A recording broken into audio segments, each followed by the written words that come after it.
더불어민주당 장경태 의원입니다. 추행은 없었습니다. 이 사건은 데이트 폭력 사건입니다.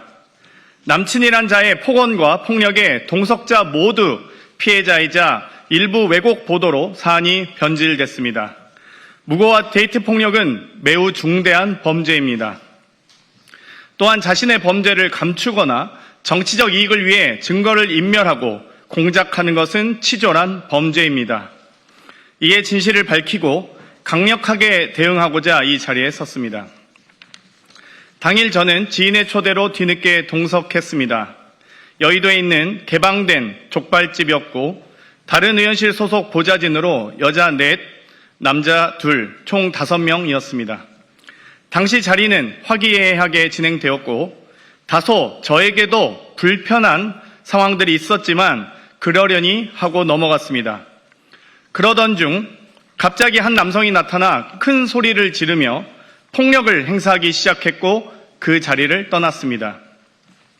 그 이후 누군가 남성의 폭력 행위를 막기 위해 경찰에 신고까지 하였고 경찰과 고소인의 여동생까지 와서야 상황이 정리되었다는 얘기를 들었습니다. 여성 동석자가 촬영한 영상을 확인하시면 될 것입니다. 또 그 당시 경찰 출동이 추행이었다면 저는 이미 무조건 조사를 받지 않았겠습니까? 전혀 그런 사실이 없습니다. 다음날 당시 동석자들과 연락을 주고받았고 동석자 중 A씨는 어제 너무 즐거웠다. 불미스러운 일이 있었지만 고소인 남자친구분이 오셔서 소리 지르고 그러셨다라며 불미스러운 일이 고소인의 남자친구인 국민의힘 소속 동대문구청장 보좌 직원으로 인한 일임을 분명히 말했습니다. 또 B씨도 같이 자리해 주셔서 감사했고 덕분에 더 즐거웠다. 다음에 또 보자는 대화를 나눴습니다. 위의 카톡 내용만 보더라도 당시 주변인들이 만류했다는 고소인의 주장은 전혀 다른 내용으로 사실이 아님을 명백히 알 수 있습니다. 고소인은 그 다음날 남자친구의 감금, 폭행 때문에 출근도 못했고 동료들은 고소인을 데이트 폭력 피해자로 걱정했다고 합니다. 실제로 데이트 폭력에 대해 신고는 할 건지, 진단서는 떼었는지, 집은 안전한지 등 취재에 걱정을 해주고 고소인도 일단 신고하겠다고까지 답변했다고 합니다. 이 정황들은 모두 추행과는 관계가 없으며 당시 실제 발생한 사건은 폭행, 도찰, 데이트 폭력이었다는 사실을 보여줍니다.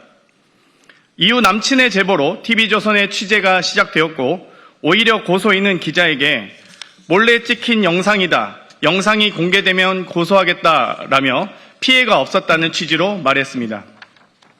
이는 고소장의 추행 주장과는 정면으로 배치됩니다. 그 이후 남자친구는 여성 비서관들에게까지 전화하며 위협을 가했다고 들었습니다. 오히려 이 사건의 본질은 고소인 남자친구의 데이트 폭력이자 동석한 여성 비서관에 대한 폭언과 위협, 몰래 촬영한 불법 영상입니다. 남자친구는 영상 촬영이 장난이었다고 했지만 누구의 동의도 없이 촬영된 그날의 영상도 데이트 폭력의 한 부분일 수 있습니다.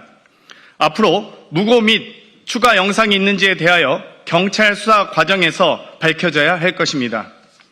다음 날에도 폭언 폭력으로 인한 무단 결근이 있었고 보좌진과의 대화에서도 남자친구의 데이트 폭력에 대한 걱정이 전부였고 심지어 정신적 치료까지 받는다는 얘기를 들었었습니다.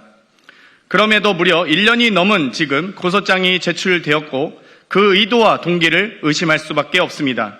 이에 고소인을 무고죄로 고소하여 그 의도와 동기를 밝히겠습니다.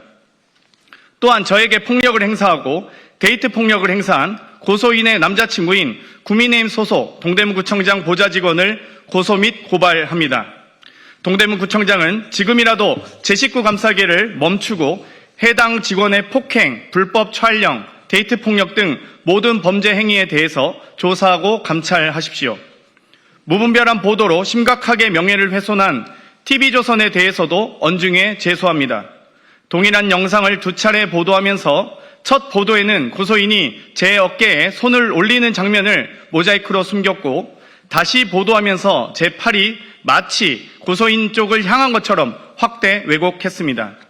두 영상은 동일한 영상이며 추행한 사실이 전혀 확인되지 않았습니다. 오히려 확연히 드러난 것은 고소인이 제 어깨에 손을 올리고 있는 장면입니다. 또 동일한 영상에 음성을 추가해 제대로 들리지도 않고 동작에도 맞지 않으며 고소인의 음성인지조차 확인되지 않은 소리를 악의적으로 편집하여 아니 왜 거기에 라고 단정하고 자막 처리했습니다. 이쯤 되면 이건 보도가 아니라 연출입니다. 영상 판독 등 가능한 모든 수단을 활용해 진실을 밝히겠습니다.